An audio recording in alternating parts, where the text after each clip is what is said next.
just to backtrack a little bit to the concept that we have to do something across the board, the legislature, Florida legislature, can't make special laws as they apply to Miami-Dade County. That they try to find cute ways around it, but that's the prohibition. The reason why is because we can. Like, we can. We literally are charged with looking at specific areas and doing what's required for that specific area. Literally, that is our charge. And if we're going to go down, and I can be amenable to having policies that are across the board, this is what fairness looks like, but that means that we have to expand the metro rail to my district right now.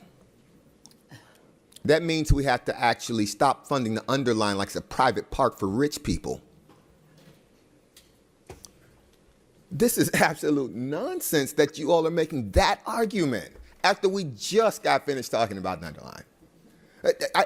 I have no, seriously right now. We're going to do the same thing for everybody. We live in a county of absolute inequities. That's why I said no, keep the 95%. Regardless of who governs it, keep the 95%. Because the area has been neglected for decades. Not just years, decades. For decades, the disparate parts of this county have been neglected. And so having money that's just dedicated to an area, I'm okay with that. Because we're remedying past mistakes, past inequities. And that's not just going to be his area, it's not going to be my area, it's going to be the areas out west. We have centralized what we do in a very specific way. And they didn't anticipate places like Doral incorporating and doing fabulous under UJC. They didn't anticipate places like Miami Gardens. They didn't anticipate Hialeah stepping up, but that's what had to happen. That's why our city's incorporated. Our city's incorporated because of the disparities. That's why they incorporated. So I think the money should stay the same. And no, I don't think that we have to treat everybody equally because we didn't start off that way. If we had started off that way, we could continue it, but we did not start that way. So no, I don't think we can do that. If we're going to be honest about this situation, it's easier when a CRA is in the commission district where it's just one person, one district. It's easier. It's easier. We're here because we are deferential to our colleagues about their districts. And in this instance, we have two colleagues who don't necessarily agree on something that works. When we have two colleagues that don't agree on something that works, what we do is bring it back to the whole. That's the proposal. Just put simply, that's the proposal. I would have preferred, I said this at another meeting, for them to be able to figure it out. But if they can't figure it out, we should. We're talking about this because it's an uncomfortable vote because we have to choose between our brothers and our sister. But nothing we say is going to make it easier.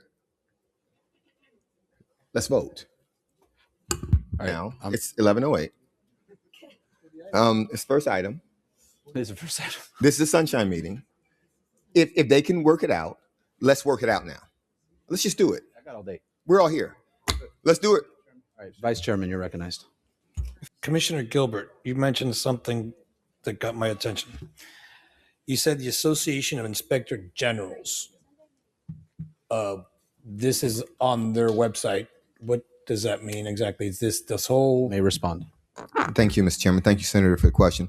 When we started looking at the requirements, we thought, well, there has to be an association. And so we went and found the association. They list what the ideal requirements are for the qualifications of an inspector general. And so we pulled this information, what we have from that and from the Florida statute, which also speaks to it. So we didn't make up anything in the ordinance. It's not something we conjured or said, oh yeah, I think this will be good. We're not trying anything that other folks aren't actually doing. Mr. Chairman, and I appreciate that because I did have some consternations of it, but I appreciate the fact that you have modified it and amended it. So I appreciate the work you've done that. Commissioner Gilbert. Thank you, Mr. Chairman, and I agree with both my colleagues. And when we have this conversation, we also have, as a part of the conversation, how we actually make exceptions to the UDB. So that at the last meeting, we talked about the text amendment and amending, like figuring out what it is, and figuring out what we're doing and why we're doing it, and then let that drive what it is. So if it's something that's bad outside the UDB, it's bad whether we do it or private folks do it. It's just bad. We're not going to allow it. I mean, but we just need to figure that out. And I'm more than willing, and all know I hate extra meetings. Not that I don't like hanging out with you all, but I hate extra meetings. But I'll do this meeting. I'll come to this meeting. I'll participate in this because ultimately I think that if we can get it right or at least draw consensus on it, we could streamline it for everyone else, not just this government and the people who work here, but people who live here and people who do business here.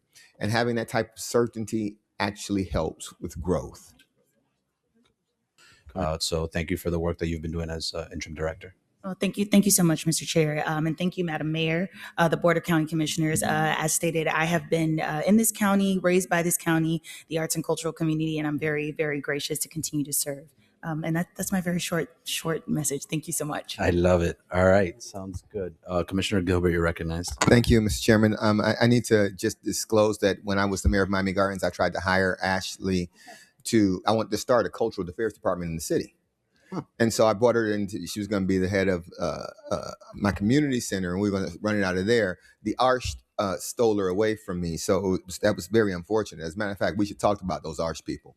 But it's extraordinarily talented, intelligent, capable, understanding about what this community is and where we need to go from a cultural perspective. I think she's an excellent choice for the interim. I think she's an excellent choice for the permanent. Thank you, Mr. Chairman.